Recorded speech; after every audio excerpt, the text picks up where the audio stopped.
नमस्ते, स्वागत तथा अभिवादन यस युट्युब च्यानल शेयर मन्त्र हेरेर बस्नुहुने तमाम दर्शक श्रोताहरूमा।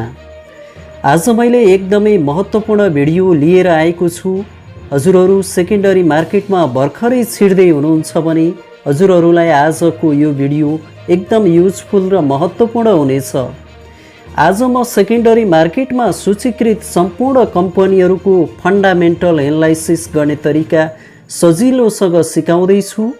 कृपया भिडियो अन्तिमसम्म हेरिदिनुहोला र हाम्रो च्यानलको आगामी आउने शेयर बजार सम्बन्धी महत्त्वपूर्ण भिडियोहरू हेर्नको लागि हाम्रो च्यानललाई सब्स्क्राइब गरी बेल आइकनमा थिची अल नोटिफिकेसन अन पनि गरिदिनुहोला। यति गर्नुभयो भने हाम्रो च्यानलको आगामी भिडियोहरू सबैभन्दा पहिला हजुरहरूले हेर्न पाउनुहुनेछ। साथीहरू, लकडाउनले गर्दा लामो समयदेखि आइपिओ खुलेको छैन। अब असार 11 देखि जीवन विकास लघु वित्त वित्तीय संस्थाको आइपिओ पनि खुल्दैछ। यो कम्पनी एकदमै राम्रो छ। यसको नेटवर्थ पर सेयर 305 छ। त्यसैले यसको ओपनिङ रेन्ज नै 305 देखि 915 सम्म पुग्ने अनुमान हामी गर्न सकिन्छ। त्यसैले यसको आइपिओ भर्न नछुटाउनुहोला। अब पाइपलाइनमा रहेको लकडाउनले रोकिएका धेरै कम्पनीहरूको आइपिओ दमादम खुल्नेछन्। तर आइपिओ जति खुले पनि आइपिओ पर्ने चान्स एकदम कम हुँदै गइरहेको छ। डिम्याट खाता खोल्नेको सङ्ख्या दिन प्रतिदिन बढ्दै गएकोले आइपिओ पर्नलाई भाग्यमै भर पर्नुपर्ने भएको छ। त्यसैले हजुरहरूलाई एक वर्षमा बढीमा 4-5 वटा कम्पनीको आइपिओ पर्दछ। अपवादमा कोही लक्की साथीहरूलाई आइपिओ खुलेको प्राय सबै कम्पनीहरूको पनि परेको छ होला। तर पनि साथीहरूले आइपिओ पारेर मात्र सेयर मार्केटबाट धेरै कमाउन सक्नु हुँदैन। हजुरहरूले धेरै कमाउनको लागि सेकेन्डरी मार्केटमा छिर्नै पर्ने हुन्छ। तर के सेकेन्डरी मार्केटमा छिर्ने सबै साथीहरूले धेरै कमाउनु भएको छ त? यो सेयर मार्केट भनेको यस्तो जुवा घर हो। यहाँ कति साथीहरूले करोडौँ कमाउनु भएको पनि छ र कति साथीहरूले गुमाउनु भएको पनि छ। कुनै पनि युट्युब भिडियोमा राम्रो छ भनेको भरमा अनि कुनै ठुलो सेयर लगानीकर्ता र फेसबुकको साथीहरूले राम्रो छ भनेको भरमा कुनै पनि कम्पनीमा लगानी गर्नुभयो भने हजुरहरूले गुमाउन पनि सक्नुहुन्छ। साथीहरू, कुनै पनि कम्पनीको सेयर खरिद गर्नुभन्दा पहिला उक्त कम्पनीको बारेमा राम्रोसँग विश्लेषण गरेर सबै एङ्गलबाट ठिक भएमा मात्र सेयर खरिद गर्नुपर्दछ। कुनै पनि कम्पनीको हामीले दुई तरिकाबाट विश्लेषण गर्न सकिन्छ। एक नम्बरमा छ फन्डामेन्टल एनालाइसिस अर्थात् आधारभूत विश्लेषण। 2 नम्बरमा छ टेक्निकल एनालाइसिस अर्थात् प्राविधिक विश्लेषण। साथीहरू, सबैभन्दा पहिला हजुरहरूले आफूलाई चिन्नु पर्दछ। हजुर इन्भेस्टर हो कि ट्रेडर? हजुरले लङ टर्मको लागि लगानी गर्दै हुनुहुन्छ भने हजुर इन्भेस्टर हो र हजुरले कुनै पनि कम्पनीमा लगानी गर्नुभन्दा पहिला राम्रोसँग फन्डामेन्टल एनालाइसिस गर्नुपर्दछ। हजुरले सर्ट टर्म अर्थात् 15-20 दिन 1-2 महिनाको लागि लगानी गर्दै हुनुहुन्छ भने हजुर ट्रेडर हो र हजुरले टेक्निकल एनालाइसिस गर्नुपर्दछ। हजुरसँग नलेज र समय छ भने दुईवटै एनालाइसिस गर्दा पनि अझ राम्रो हुन्छ। आज म हजुरहरूलाई भिडियो लामो हुने भएकोले फन्डामेन्टल एनालाइसिसको बारेमा मात्र बताउन गइरहेको छु। हाम्रो आगामी भिडियो टेक्निकल एनालाइसिस सम्बन्धी हुनेछ। फन्डामेन्टल एनालाइसिस अर्थात् आधारभूत विश्लेषण। छोटकरीमा भन्नुपर्दा what is fundamental analysis? Fundamental analysis is a method to find a good company at the best price. अर्को पोइन्ट छ इकोनोमी। अर्को पोइन्ट छ पोलिटिकल। अर्को पोइन्ट छ सेक्टर। अर्को छ कम्पनी। छोटकरीमा फन्डामेन्टल एनालाइसिस भनेको एउटा यस्तो मेथड हो लगानीको लागि सही मूल्यमा राम्रो कम्पनी खोज्नु हो। यति कुराले मात्र फन्डामेन्टल एनालाइसिसको डेफिनेसन पुग्दैन। कुनै पनि राम्रो कम्पनीको सही मूल्यमा सेयर खरिद गर्नको लागि हामीले धेरै कुरा विश्लेषण गर्नुपर्ने हुन्छ। कुनै पनि देशको इकोनोमिक अवस्था कस्तो छ त्यो पनि हेर्नु पर्दछ, बढिरहेको छ कि घटिरहेको छ त्यो पनि हेर्नु पर्दछ, जेडिपी हेर्नु पर्दछ, देशको पोलिटिकल स्थिति कस्तो छ त्यो पनि हेर्नु पर्दछ। कुनै पनि देशको राजनीतिक स्थिरता छैन भने त्यस्तो देशमा सेयरमा लगानी गर्न रिस्क हुनेछ। हामीले कुन सेक्टरमा लगानी गर्ने हो त्यो पनि हेर्नु पर्दछ। बिमा, bank, hydro, micro finance, hotel finance जस्ता धेरै सेक्टरहरू हुन्छन्। देशको अवस्था र समयअनुसार कुनै सेक्टर स्कोप भविष्य राम्रो हुन्छ भने कुनै नराम्रो पनि हुन सक्छ। हामीले सेक्टर चुज गरिसकेपछि त्यो सेक्टरभित्र पनि धेरै कम्पनीहरू हुन्छन्। ती कम्पनीहरूलाई पनि हामीले बेस्ट कम्पनी सेलेक्ट गर्नुपर्दछ। निम्न कुराहरू हेरेर विश्लेषण गरेर हामीले कम्पनी सेलेक्ट गर्न सक्दछौँ। 1 नम्बरमा छ EPS, 2 नम्बरमा पी रेसियो, 3 नम्बरमा क्यास डिभिडेन्ड, 4 नम्बरमा बोनस सेयर, 5 नम्बरमा ROE, 6 नम्बरमा ROA, 7 नम्बरमा छ बुक भ्यालु। EPS हरेक कम्पनीले नाफा कमाउने उद्देश्य लिएकै हुन्छन्। नाफा आर्जन गरे पश्चात ट्याक्स लिएर ट्याक्स तिरेर रहेको नाफालाई जम्मा सेयर सङ्ख्यामा भाग लगाइन्छ। यसरी भाग लगाउँदा एक किता सेयरको भागमा कति रुपियाँ नाफा आउँछ त्यो नै EPS हो।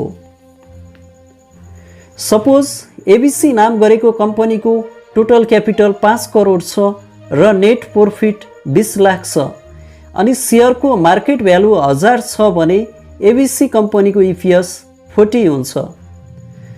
कम्पनीको नेट प्रॉफिटलाई आउटस्ट्यान्डिङ सेयरले भाग गर्दा EPS आउँछ।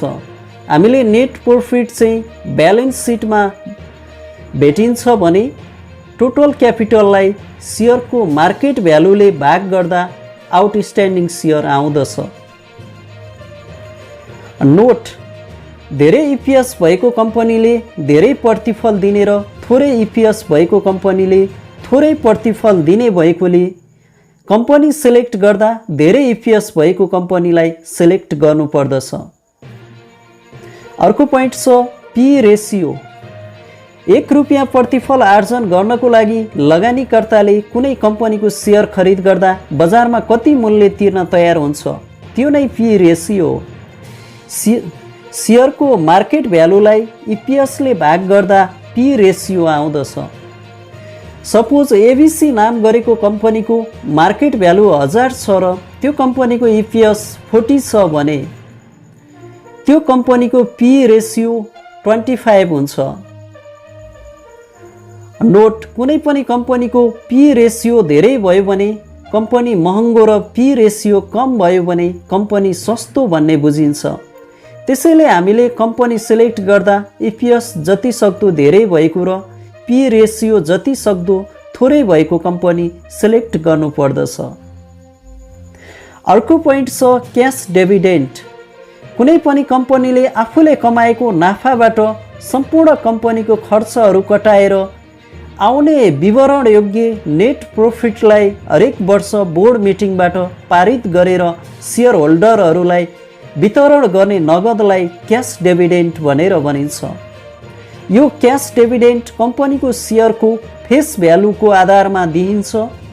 सपोज ABC नाम गरेको कम्पनीले 15% क्यास डिभिडेन्ड दिने घोषणा गर्यो भने कम्पनीको एक किता सेयरको फेस भ्यालु 100 रुपियाँको 15% 15 रुपियाँ हुन आउँछ। नोट: हामीले कम्पनी सेलेक्ट गर्दा अगाडिका वर्षहरूमा लगातार रूपमा क्यास डिभिडेन्ड राम्रो दिएको कम्पनीहरू सेलेक्ट गर्नुपर्दछ। अर्को पोइन्ट छ बोनस सेयर। कुनै पनि कम्पनीले आफूले कमाएको नाफाबाट सम्पूर्ण कम्पनीको खर्चहरू कटाएर आउने वितरण योग्य नेट प्रॉफिटलाई हरेक वर्ष बोर्ड मिटिङबाट पारित गरेर सेयर होल्डरहरूलाई वितरण गर्ने सेयरलाई बोनस सेयर भनिन्छ। बोनस सेयर बाँड्दा कम्पनीले वितरण योग्य नेट प्रॉफिटलाई फेस भ्यालुले भाग गरेर आउने सेयर सङ्ख्यालाई वितरण गर्दछ। यो नेट प्रॉफिट क्याशलाई कम्पनीको क्यापिटलमा एड गर्दछ। नोट, हामीले कम्पनी सिलेक्ट गर्दा अगाडिको वर्षहरूमा लगातार रूपमा राम्रो बोनस सेयर दिएको कम्पनी सिलेक्ट गर्नुपर्दछ। क्याश डिभिडेन्ड दिने कम्पनी भन्दा बोनस सेयर दिने कम्पनी सिलेक्ट गर्दा हामीलाई धेरै प्रॉफिट हुन्छ। अर्को पोइन्ट छ आरओई, रिटर्न अन इक्विटी। कुनै पनि कम्पनीले इक्विटीमा वार्षिक कति प्रतिशत प्रतिफल दिन सक्छ भनेर देखाउने इन्डिकेटर नै आरओई हो। कुनै पनि कम्पनीको नेट प्रॉफिटलाई सेयर होल्डर इक्विटीले भाग गर्दा आरओई आउँछ। आइपिओ जम्मा गरेको पुँजीमा आम्दानी गरेको नाफा जोड्दा सेयर होल्डर इक्विटी आउँछ। आम्दानी गरेको नाफा चाहिँ लगानीकर्तालाई नबाडेको अवस्थामा हुनुपर्दछ। सेयर होल्डर इक्विटी टोटल एसेटबाट टोटल लायबिलिटिज घटाउँदा पनि आउँछ। सपोज कुनै एबिसी नाम गरेको कम्पनीको नेट प्रॉफिट 20 लाख छ र इन्भेस्ट क्यापिटल 60 लाख छ भने रिटर्न अर्निङ 40 लाख छ भने एबिसी कम्पनीको आरओई 20% हुन्छ। नोट, कुनै पनि कम्पनी सिलेक्ट गर्दा त्यो कम्पनीको आरओई मिनिमम पनि 10% भन्दा माथि हुनुपर्छ। आरओई जति धेरै भयो त्यति नै राम्रो हुन्छ। अर्को पोइन्ट छ आरओए, रिटर्न अन एसेट। कुनै पनि कम्पनीले सम्पत्तिमा कति रिटर्न दिन्छ भनेर देखाउने इन्डिकेटर नै आरओए हो। नेट प्रॉफिटलाई टोटल एसेटले भाग गर्दा आरओए आउँछ। सपोज एबिसी नाम गरेको कम्पनीको नेट प्रॉफिट 30 लाख छ र कम्पनीको टोटल एसेट 2 करोड छ भने एबिसी कम्पनीको आरओए 15% हुन्छ।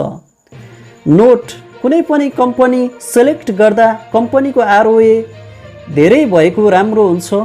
अरू कम्पनीसँग आरओए तुलना गर्दा एउटै सेक्टरको कम्पनीसँग तुलना गर्नुपर्दछ। अब अन्तिममा पोइन्ट छ बुक भ्यालु। कम्पनीको सम्पत्ति हुन्छ भवन, मेसिन, जमिन, गाडी, नगद, अन्य ठाउँमा लगानी लगायतका विभिन्न सम्पत्ति हुन्छ। त्यस्तै कम्पनीको दायित्व पनि हुन्छ। विभिन्न ठाउँमा तिर्नुपर्ने ऋण, सापटी अथवा अन्य जति पनि तिर्नुपर्ने कुराहरू हुन्छन्। आजको दिनमा सम्पूर्ण तिर्नुपर्ने कुराहरू तिरेपछि बचेको सम्पत्तिलाई जम्मा सेयर सङ्ख्यामा भाग लगाउँदा एक किता सेयरको भागमा जति मूल्यको सम्पत्ति पर्छ नि त्यो नै कम्पनीको बुक भ्यालु हो। सपोज एबिसी कम्पनीको टोटल क्यापिटल 5 करोड छ र टोटल एसेट्स 2 करोड छ र टोटल लायबिलिटिज 50 लाख छ भने एबिसीको मार्केट भ्यालु 500 रुपियाँ छ भने उक्त कम्पनीको बुक भ्यालु 150 हुन्छ। नोट, यसरी हामीले कम्पनी सिलेक्ट गर्दा बुक भ्यालु धेरै भएको कम्पनी सिलेक्ट गर्नुपर्दछ। साथीहरू, हामीले यी सबै कुराहरू हेर्नको लागि कम्पनीको वेबसाइटमा जानुपर्ने हुन्छ। कम्पनीले 3 महिनामा ब्यालेन्स सिट आफ्नो वेबसाइटमा अपलोड गरेको हुन्छ। सजिलोको लागि मेरो लगानी एप्सबाट पनि कम्पनी सर्च गरेर सजिलै हेर्न सकिन्छ। अब कसरी हेर्न सकिन्छ त? अब म मेरो मोबाइलको स्क्रिन सेयर गरेर सिकाउन गइरहेको छु। साथीहरू, सबैभन्दा पहिला हामी प्ले स्टोरमा जानुपर्ने हुन्छ। प्ले स्टोरमा गइसके पछाडि मेरो लगानी एप्स सर्च गर्नुपर्ने हुन्छ। अब यो हजुरहरूले डाउनलोड गर्नुहोला। मैले अलरेडी डाउनलोड गरिसकेको छु, त्यसैले मैले मेरो लगानी एप्स ओपन गरेँ। अब ड्यासबोर्डमा जानु होला र ड्यासबोर्डमा गइसके पछाडि आज मैले यो सानिमा भन्ने ब्याङ्कको यसको फन्डामेन्टल कस्तो छ यो हेर्न गइरहेको छु। अब मैले सानिमा भनेर सर्च गरेँ। सानीमा एसए हान्ने बित्तिकै आइसक्यो र अब यो सानीमाको खुलिसकेको छ। मार्केट प्राइस छ 669, यो 0.85%ले घटेको छ। अब यो 52 विकको हाई प्राइस लो प्राइस 498 हाई छ, 307 लो छ र एभरेज छ यो 120 दिनको एभरेज देखाइरहेको छ 405.94। अनि यसको इपिएस छ 25.56 र यसको पी रेसियो छ 18.35। किनकि कुनै पनि कम्पनीको पी रेसियो भन्दा इपिएस बढी भयो भने त्यो कम्पनी राम्रो मानिन्छ। यो सानीमा एकदमै राम्रो छ। अहिले सबैभन्दा राम्रो भनेको नबिल ब्याङ्क भनिन्छ ब्याङ्कहरूमा, त्यस पछाडि एनआइसी एसिया पछाडि यो सानीमालाई मान्ने सानीमा पनि एकदम राम्रोमा गनिन्छ र यसको बुक भ्यालु छ 148.70। अब यो प्राइस हिस्टोरी भनेछ, यसमा हामीले यो 100 दिनको प्राइस हेर्न सकिन्छ। अब यसको बारेमा न्युजहरू के आएको छ, न्युजहरू यहाँ सबै हेर्न सकिन्छ। अब यो एजिएम भनेको यो वार्षिक प्रतिवेदन हामीले यहाँ हेर्न सकिन्छ। यो क्वार्टरली रिपोर्ट पनि यहाँबाट हेर्न सकिन्छ र यो मैले देखाइरहेको छु। डिटेलमा तपाईँहरू आफैले सजिलै हेर्न सक्नुहुन्छ। अब यहाँ डिभिडेन्ड भनेर आएको छ। डिभिडेन्ड यहाँ तपाईँको 76-77 मा छ 3.60%, 75-76 मा छ 11.05%,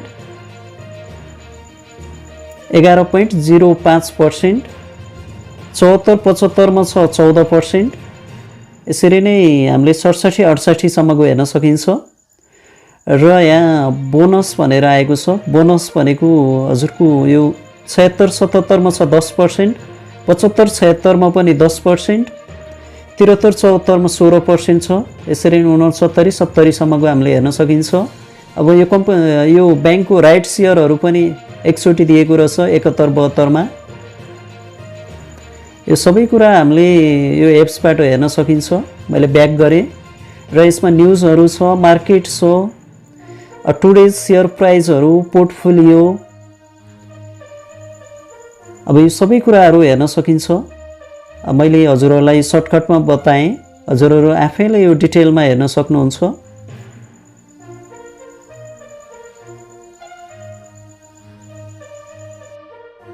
भिडियो अन्तिमसम्म हेरिदिनु भएकोमा धेरै धेरै धन्यवाद। हजुरहरूको दिन शुभ बितोस्। जय शेयर मार्केट।